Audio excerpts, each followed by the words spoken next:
Hey guys, it's Ted Bogert. We're back with the Ted Show. You know I love anyone who's an artist of any kind, and I especially love our musical guests. And today we have Mackenzie Miller on the show. It's all about the adventure, which I can't wait for her to share her story. We have her website, her wixsite.com, scrolling across the bottom. So if you want to learn more about her, you can absolutely go there. Welcome to the show, Mackenzie. We did it. How are you? I'm good. How are you? I am good on this crazy Monday morning. So, you know, everybody loves origin story, which I told you before we went live.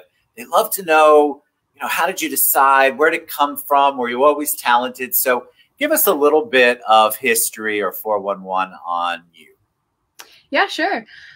So I've been growing up singing. I had my first solo in like church choir when I was 3 years old. Wow. And my mom, it was like this bumblebee song. I couldn't even tell you what it was, but yeah, it was about a bumblebee. I was like in a play, and my mom was like the choir director. And so I kind of grew up like in a very musical environment because of my mom. She was like a jazz player. She played like saxophone and stuff. And so Your mom played sax. That's fascinating. She did. She was playing like jazz bands and stuff and do like gigs around where she lived. Yeah. So you were born with some sort of talent. You could say that maybe. Yeah, but I just grew up like that. And we listened to a lot of like Beatles and like 1960s, like 50s and like 70s, 80s music when I was growing up. So that was like definitely a big influence on me. And so when I was around 8, I started like writing my own little like songs and poems. Okay, let's talk about 8. I love to hear the story of when people start writing. So at 8 years old, what is motivating? What is inspiring you to write?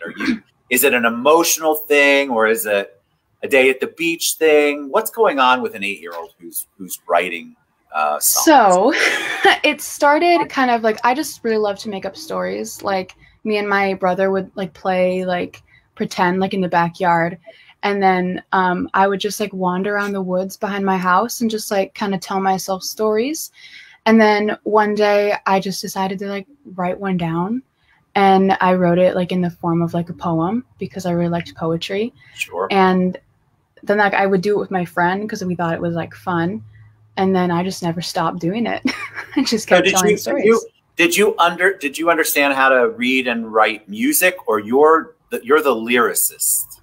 Yeah, at that point it was just lyrics. I had taken like some piano lessons, and I had obviously like sang in like choirs and stuff. So I was just singing them like with no instrument or anything. It was just words. So I love the fact that you just started storytelling, because that's basically, I think music is just a beautiful version of storytelling. And then as you progress, a lot of kids have musical thoughts, inclinations, but it's one thing to do it at 8. How did you begin to do it as you got older? Did you lose interest and come back to it? Did you continue to hone your craft? What was it like after that? So after that, I became obsessed with Taylor Swift because I was like, oh, I do that too. And so I just really wanted to learn guitar. And so for Christmas, when I was like 10 or 11, my parents got me a guitar. And I took one guitar lesson, but it was like super expensive because like, of course it's expensive. So I kind of stopped taking them. And then we moved to the Philippines, me and my family, which sounds really random. It's because my dad's work. But while I was there, I was 12 years old. So like middle of middle school. So you're moving to a completely different country, completely different culture with only your family, no friends at 12 years old. So I was pretty lost. And I kind of just leaned into music at that point in my life. So I started taking guitar lessons there, and I took them for about 2 months. And I just like learned enough to know chords and be able to like put music to the songs that I was already writing. And so for the couple of years that we lived there, that's all I did because I had no one to hang out with. And that's some great angst there. Now you're talking. Now it's not bees and butterflies. Now it's like, mom and dad moved me halfway across the world. don't know anybody, nobody's here, and then you're also on the brink of being a teenager. Oh yeah. So all my songs were like, life sucks. I'm crying. I'm depressed. We all felt that at that age. No, yeah, 100%. But we can't all express ourselves like you.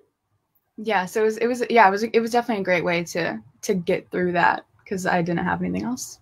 And then at what point did you realize I want this to be my career? Probably around the same time.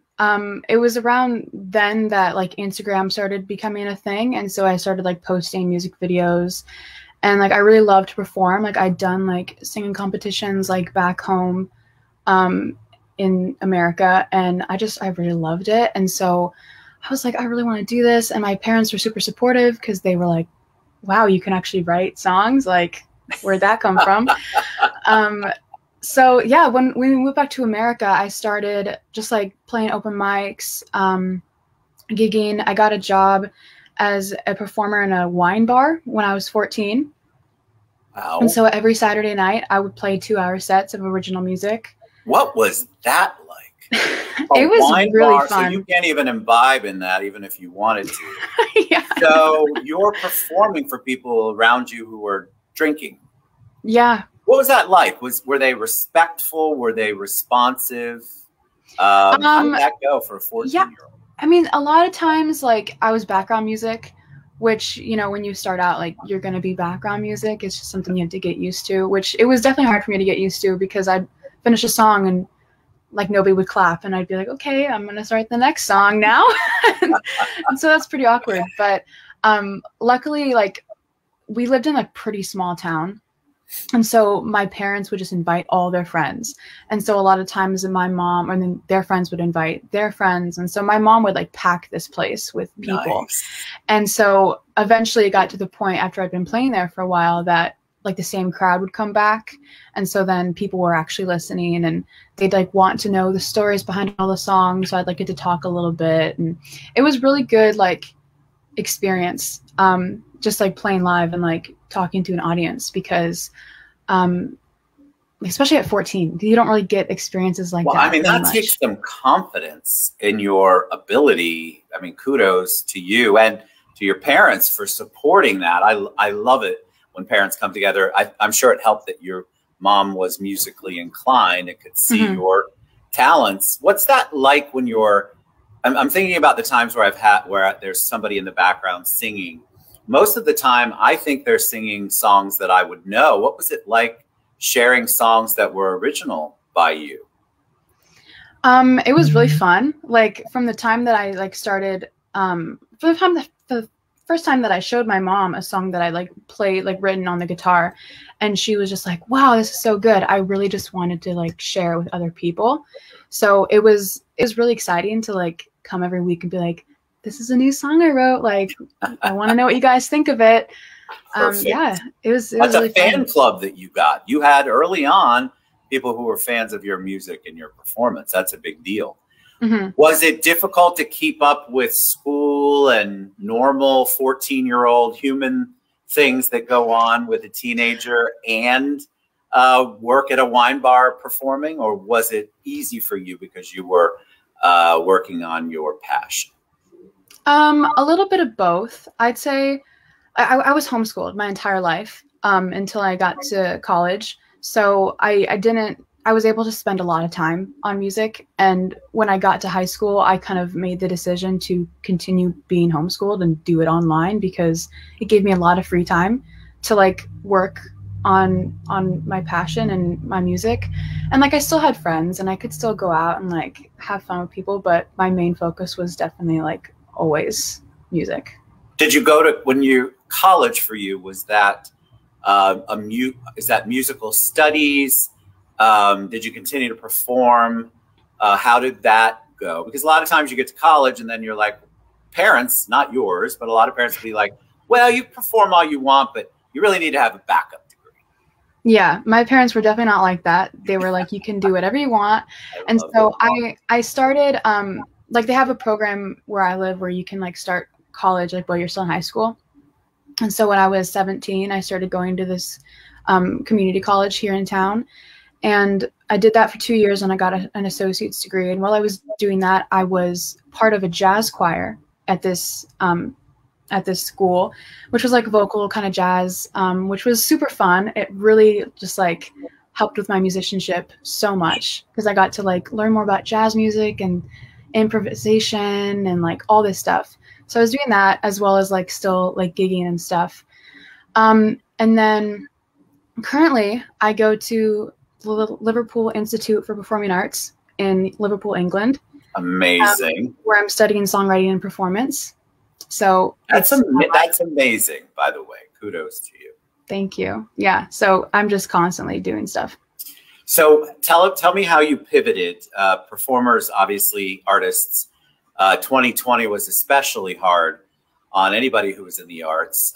How did you pivot your performance, your collaborative writing, your keeping yourself fresh and motivated and in front of your audience? What did you do? Yeah, it was definitely hard. But when the pandemic first started, I was in Liverpool and I was supposed to be playing at the Cavern Club, which is where the Beatles got discovered. Amazing. And like I mentioned before, my mom was a huge Beatles fan. And that was like the reason that I like really got into music as a kid. And so it was like a dream come true that I was going to do this with my band. And it got canceled and I had to come home. And that was just like a knife to the heart. I was so sad. My mom, she was supposed to come to Liverpool and see, and it was just like so upsetting. So that was really hard. And I had like to cancel a lot of gigs. And so for a while I was just kind of like a little depressed. I was just like, I don't want to do anything. Like this sucks. So I was pretty quiet for a while. And then I just started working on like production and stuff. Cause that was something that I really didn't start doing until recently in the pandemic. And so I started producing. And that really kept me like motivated and like excited to work on stuff because it was like something new. And so I started doing that and like posting the music that I was producing on SoundCloud. And yeah, that was pretty. That's cool. And I think what was a blessing for a lot of the artists, I'll ask you if it was for you, was that as soon as everything shut down, all of us businessy kind of people started using Zoom. So we were getting used to meeting and talking and engaging over this platform, which to me, for a lot of the artists I talked to, was such a benefit for them because now people were more accepting of Mackenzie performing on Zoom or whatever platform rather than everything having to be in person since there were no in-person concerts. Yeah. Was that the same for you? Did you feel like people immediately are like, okay, cool, she's back. She's on social media. We're good. Yeah, I was definitely getting a lot more views on videos I was posting, and like people were showing up to live streams more because it was like there's nothing better to do. So that was definitely good. Yeah. It's terrible to say that, but that's exactly what that drove up my show's viewership. I feel like for you as an artist, it just opened so many more doors. You had now another platform for people to be able to see you on a regular basis. Because before, I think a lot of old people like me, we would look at videos and then scroll through quickly. And I think we got used to really looking at videos and taking a little more time.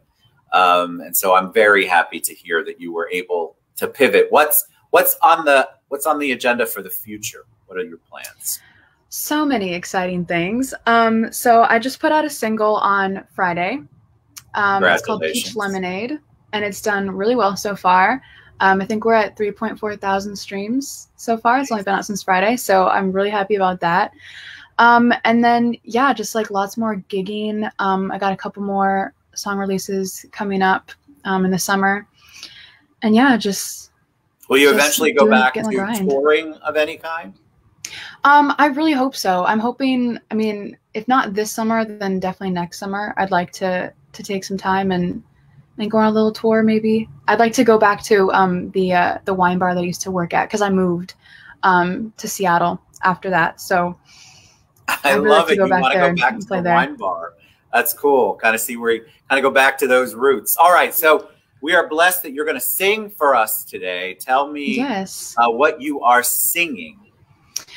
First, I'm going to sing a song called Enough.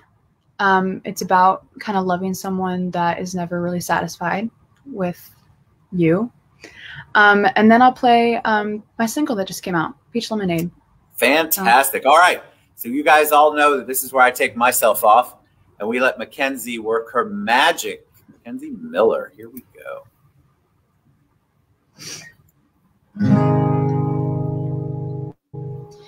You loved me like you loved your cigarettes.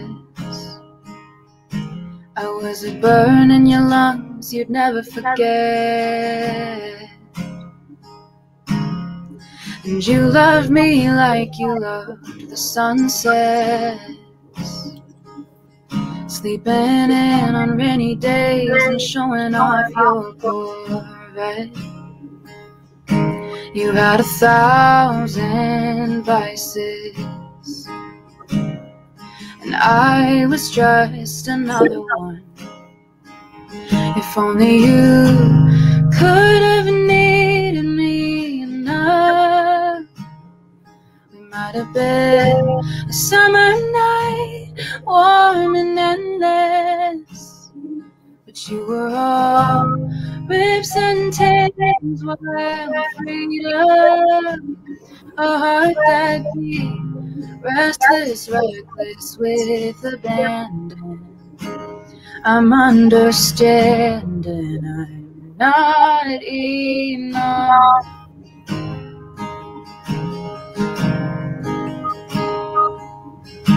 You loved me like you love the smell of gasoline. When you smiled, lit up like you could burn down anything. And I loved you the way that they love in fairy tales. I guess I knew it too deep into it for it to be real.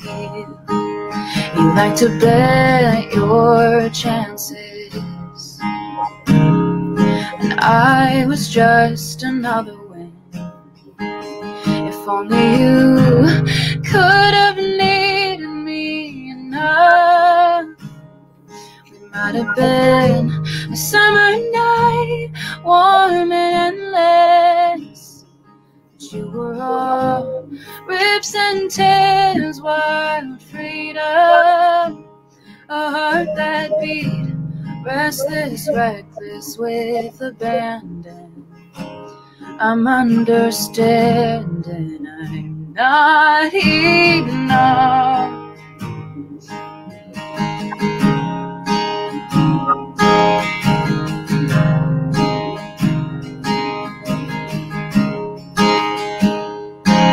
And it's a bad, bad habit, the way I play with my chest. It's like a savior's complex, a drug with no effects. At first, if only you could have needed me enough, we might have been a summer night, warm and endless. But you were all ribs and tears, wild freedom, a heart that beat, restless, reckless, with abandon. I'm understanding I'm not enough. Wow. Okay. So I'll tell you the truth now that you've done the first song. The truth of the matter is, and if you watch my show, you know this, I take myself off for two reasons. One, nobody wants to see me dance if it's a fast song. Two, nobody wants to see my face because it can't hide it if it's really bad. So I have had more than my fair share of American Idol auditions on here, you know, the ones that we all watch the show for. That was beautiful. Thank you. Beautiful. Wow, just beautiful. I loved how I didn't expect you to go up so much on that. I'm not really a musician, but I do know toward the end you really reached. You went up, and I loved that. I just thought it was beautiful. That was great tone. I'm not Paula Abdul. That's great. Just everything sounded good. It was perfect. Loved it. Thank Absolutely. you. Thank you so much. You get emotional when you hear it. Sorry, when what was I was listening to you, I was getting a little emotional because I think we have all felt that we're not enough. And I just thought it was, do you get that way when you sing? I lost you. I don't think I can hear you. Oh, no. Can you hear me? I can hear you. I can't hear you. I don't know what happened. Play your song. Play the next one. Go ahead and sing. You want me to just play? Okay, okay. This one is the single that just came out. Peach Lemonade. Ooh. Ooh. Ooh. I look for you in the faces that I pass by. I don't notice that I try. It's just a habit, I guess. I felt some peace in the wet summer heat of July. You didn't notice that I cried. In secret I was a mess. 'Cause between warm beers and front porches we found something sweet. Let it all bear, changed courses, you always taste like peach lemonade. Ooh. Remember the way you smell when you get home from work. The day lingers on your shirt. I taste the curses on your mouth. I worship these hands, fervent, callous, scraping but tender, burning hot like a temper. Follow you all the way down. And inside dark rooms and slow kisses we found this white heat. My muse, you got me singing, you always taste like peach lemonade.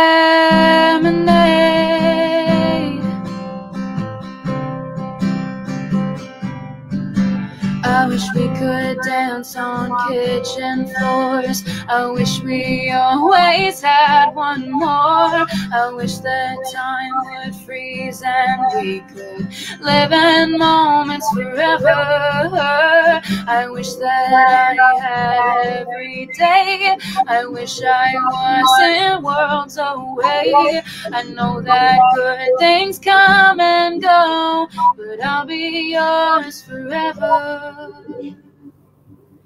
I'll always stay, even if I'm not always with you. Met you and I just knew you're a slow day on the beach. You always taste like peach. Hey, you always taste like peach.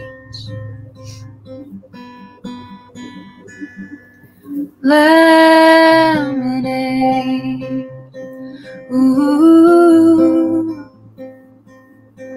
Ooh. Ooh. Peach lemonade.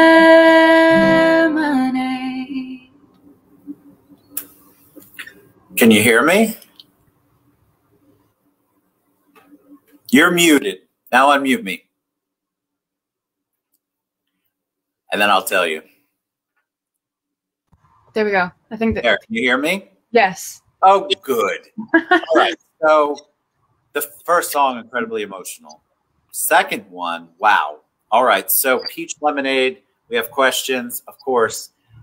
Where does that reference come from? Because when you told me Peach Lemonade, I don't do much research, so I didn't listen before, obviously. Or I thought that's going to be a fun, upbeat beach song.